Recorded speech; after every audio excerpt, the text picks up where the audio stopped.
Aqui a gente trabalha muito com funções, por exemplo, a do relógio, que ela só inicia quando você vira uma carta. Também temos uma função para contar os movimentos que cada jogador deu para tentar virar as cartas. Uma função para virar as cartas de fato, né? Tipo, tá toda aplicada pelo JavaScript. Esse movimento de virar a carta para ver o que tem. E lembrando que cada carta ela vai ter uma imagem atribuída em par, de acordo com a array de imagens que a gente passou para o código, que está lá em cima na variável de array de cartas. A gente também fez uma função para poder checar o par 10 de cada uma. Se for, ele vai contabilizar tipo, isso e as cartas não vão poder mais ser viradas. Que vai estar junto com a opção de habilitar a carta, no caso, que quando você acha o par, a carta não pode ser mais. Você não pode mais mexer na carta, né? Temos a opção também de listar o tabuleiro, e também temos a opção para salvar a partida no histórico do jogador com o JSON. E aí o jogador pode continuar essa partida depois, caso ele feche o navegador ou algo do tipo. Também temos a função para o histórico do jogador, que vai enviar tipo, o JSON para lá. E a opção que exibe ele e as configurações, no caso, como vai ser escrito esse get do JSON, tipo, como que vai ser escrito para poder ser salvo. Por fim, a gente também tem a função de exibir derrota, caso o jogador perca, com o contratempo. É, também temos os itens de botões, no caso ele pega os botões, caso o jogador interage e ativa todas as opções dentro dele, então, o botão para passa, para instalar o tabuleiro, para receber dicas, e, enfim. E também temos o botão de desistir da partida, né? E aí, enfim, essa foi a parte que a gente desenvolveu no trabalho. Olá, eu sou a Emily e eu vou mostrar a parte inicial do JavaScript. Então, aqui no começo, os códigos estão pegando os elementos HTML que serão usados para exibir o tabuleiro, o contador de tempo, o número de tentativa. Logo embaixo, existem as variáveis de controle, então elas guardam o estado principal do jogo, como primeira carta e segunda carta, o travado, que impede que você clique em outras cartas caso você já tenha clicado em duas, os pares encontrados, o modo, se é clássico ou contratempo. No const histórico key e no username key são definidas as chaves para o local storage, que guardam o histórico do jogador e o nome do usuário, assim, então se você fechar a página, o histórico e o nome ficam salvos. Aqui as cartas disponíveis, e aqui as funções auxiliares, então o get username retorna o nome do jogador, o agora iso gera data, o tempo pede transforma os segundos para exibir no cronômetro da forma correta, para o melhor funcionamento. O definir tempo por tabuleiro, ele dependendo de quantas cartas existem no tabuleiro, o jogo define um tempo diferente. Então, se o tabuleiro é pequeno, tem menos tempo, se ele for maior, tem mais tempo. Bom, a função principal, que é criar o tabuleiro, ela faz muitas coisas. Ela reinicia as variáveis e o cronômetro, ela define o layout do tabuleiro, seleciona as imagens aleatórias para criar os pares, ela embaraca também esses pares, ela cria os elementos HTML das cartas com frente e verso, adiciona o evento de clique para virar as cartas e também configura o cronômetro. E também define se o modo ele é contra o tempo ou clássico. E também tem o add event list, que quando você clica em uma carta, a função vira a carta chamada. Ela verifica se essa carta é igual à anterior, se for a segunda, ou se todas as cartas foram encontradas, ele finaliza o jogo também.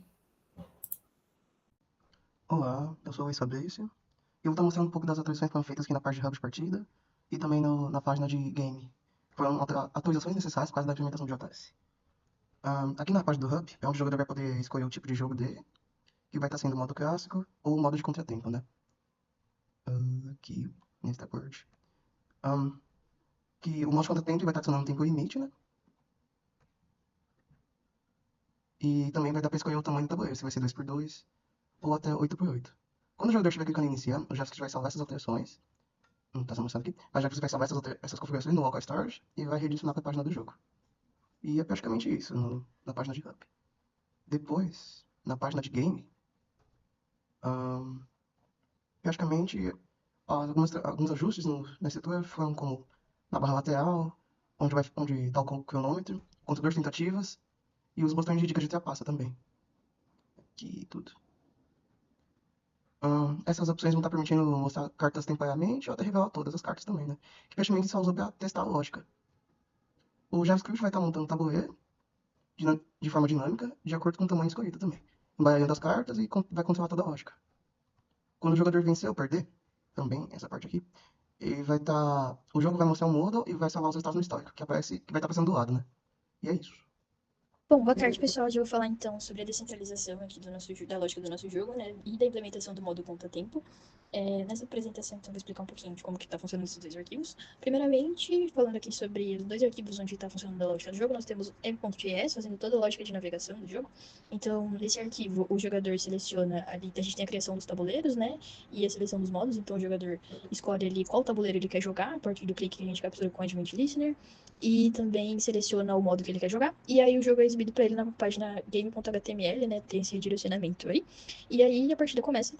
E a partir de então, o próprio arquivo chama a lógica implementada em jogo.js, onde tem a lógica propriamente dita do jogo, né? E todo o seu funcionamento.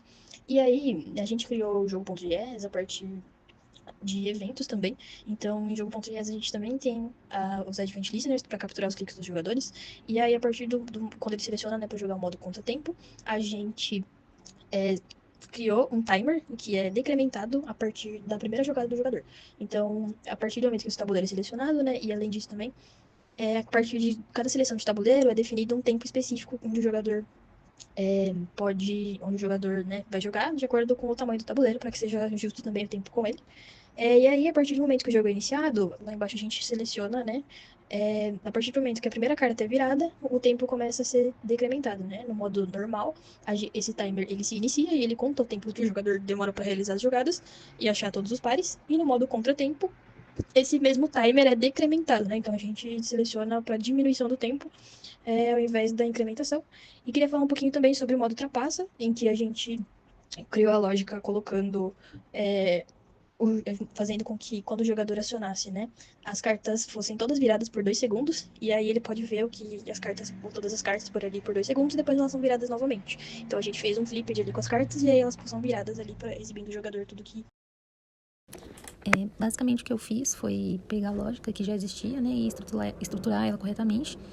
A primeira coisa foi a modularização, né, que eu separei em 2 arquivos, que foi o app.js, que ficou só com a responsabilidade da tela, e da tela de configuração. Esse que escuta o clique no botão iniciar, lê os radio buttons do tabuleiro e o modo de jogo e salva no local storage antes de mandar o usuário para a página de jogo. Então toda a lógica da partida em si, né, eu isolei no jogo.js e é lá que é criado o tabuleiro, que controla o timer, toda a mecânica de virar carta, né, que checa para o par e mostra a vitória ou derrota que acontece. Mas a principal melhoria para deixar o código mais limpo foi como encapsulei. Eu fechei tanto o app.js quanto o jogo.js dentro de uma if, né, que é aquela estrutura function, abre parênteses, fecha parênteses e abre e fecha parênteses de novo.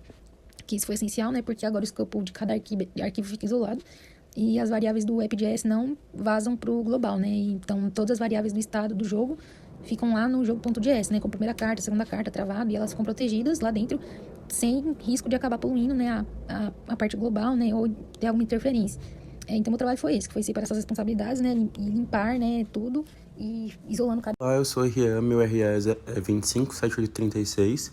Na minha parte do projeto, eu fiquei mais focado na revisão do código, e eu passei um bom tempo olhando linha por linha para garantir que tudo estivesse funcionando direitinho e que o código ficasse mais organizado e fácil de entender. Eu trabalhei junto com a Yasmin nessa parte da limpeza e a gente foi ajustando, tirando o que estava sobrando e deixando tudo mais leve e funcional. Essa parte deu um trabalhinho, mas fez bastante diferença no resultado final. Eu também ajudei no desenvolvimento das funcionalidades, principalmente revisando a parte do JavaScript. Eu fui testando, corrigindo alguns erros e melhorando a lógica de algumas funções para deixar o sistema rodando de forma mais fluida. E no fim, a minha contribuição foi garantir que o projeto ficasse mais estável, bem estruturado e com código limpo, o que ajudou muito com que o grupo conseguisse trabalhar melhor.